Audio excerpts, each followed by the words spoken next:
சர்ச்சைக்குரிய தைட்டி விகாரை. யாழ் தைட்டியில் தனியார் காணியொன்றில் சட்டவிரோதமாக அமைக்கப்பட்ட விகாரை தொடர்பில் பௌத்த சாசன அமைச்சு அறிவிப்பொன்றை விடுத்துள்ளது. இதன்படி குறித்த விகாரை தொடர்பில் இராணுவத்தினருடன் சம்பந்தப்பட்ட அமைச்சுகளுடனும் பேச்சுவார்த்தைகளில் ஈடுபட உள்ளதாக தெரிவிக்கப்படுகிறது.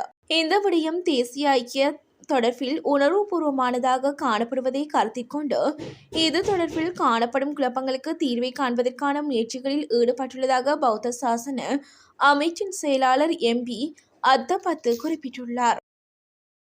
மஹிந்தவின் விஜோரம் இல்லத்திற்கு நீர் விநியோகம் துண்டிப்பு.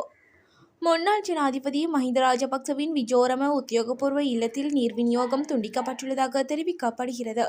இதன்போது பாதுகாப்பு படையின் தங்க வைக்கப்பட்டுள்ள ஒரு பகுதிக்கான நீர் விநியோகம் தடை செய்யப்பட்டுள்ளது.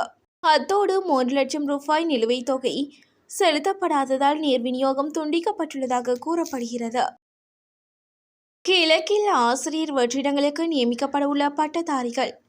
கிழக்கு மாகாணத்தில் உள்ள 3500க்கும் மேற்பட்ட ஆசிரியர் வெற்றிடங்களை நிரப்புவதற்கு நிதி அமைச்சிடம் அனுமதி கோரியுள்ளதாக கிழக்கு மாகாண ஆளுநர் பேராசிரியர் ஜயந்தலால் ரத்னசேகர தெரிவித்துள்ளார். மேலும் அனுமதி கிடைத்த பின்னர் குறித்த வெற்றிடங்களுக்கு வெளியேற்ற பட்டதாரிகளை போட்டி பரீட்சை மூலம் தெரிவு செய்து நியமிக்க திட்டமிட்டுள்ளோம் எனவும் ஆளுநர் மேலும் சுட்டிக்காட்டினார். மட்டக்களப்பு பழைய கச்சேரியில் இன்று ஆளுநருடன் இடம்பெற்ற மக்கள் சந்திப்பின் போது வேலையில்லா பட்டதாரிகள் சங்கம் அவரை சந்தித்து ஜனாதிபதியிடம் வழங்குமாறு அரசு நியமனம் கோரிய மகஜர் ஒன்றை ஆளுநரிடம் கையளித்துள்ளார்.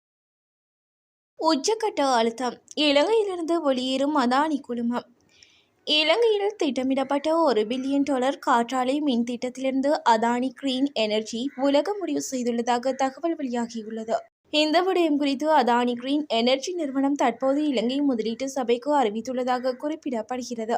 அத்துடன் குறித்த திட்டத்தை தொடங்குவதற்கு தேவையான பெரும்பாலான அனுமதிகளை பெற்ற போதிலும் தீர்க்கப்படாத சுற்றுச்சூழல் அனுமதிகள் மற்றும் உயர் நீதிமன்றத்தில் நடந்து வரும் வழக்குகள் உள்ளிட்ட பல்வேறு தாமதங்களை காரணம் காட்டி இன்று வரை இந்த திட்டத்தை செயற்படுத்த முடியவில்லை என சுட்டிக்காட்டப்பட்டுள்ளது.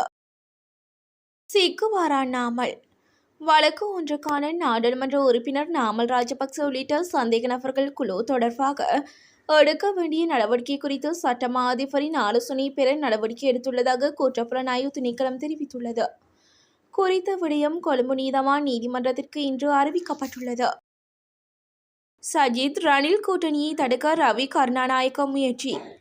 ஐக்கிய மக்கள் சக்தி மற்றும் ஐக்கிய தேசிய கட்சி இணைவதை தடுப்பதற்கான மறைமுக செயற்பாடுகளை நாடாளுமன்ற உறுப்பினர் ரவி கருணாநாயக்க மேற்கொண்டுள்ளதாக தெரிவிக்கப்படுகிறது. ஐக்கிய மக்கள் சக்தி மற்றும் ஐக்கிய தேசிய கட்சி என்பன ஒரே அணியாக இணைந்து செயற்படுதல், எதிர்வரும் தேர்தல்களில் ஒரே கூட்டணியில் போட்டியிடுதல் போன்ற விடயங்கள் தொடர்பாக அண்மை காலமாக தொடர் பேச்சுவார்த்தைகளை முன்னெடுத்துள்ளன.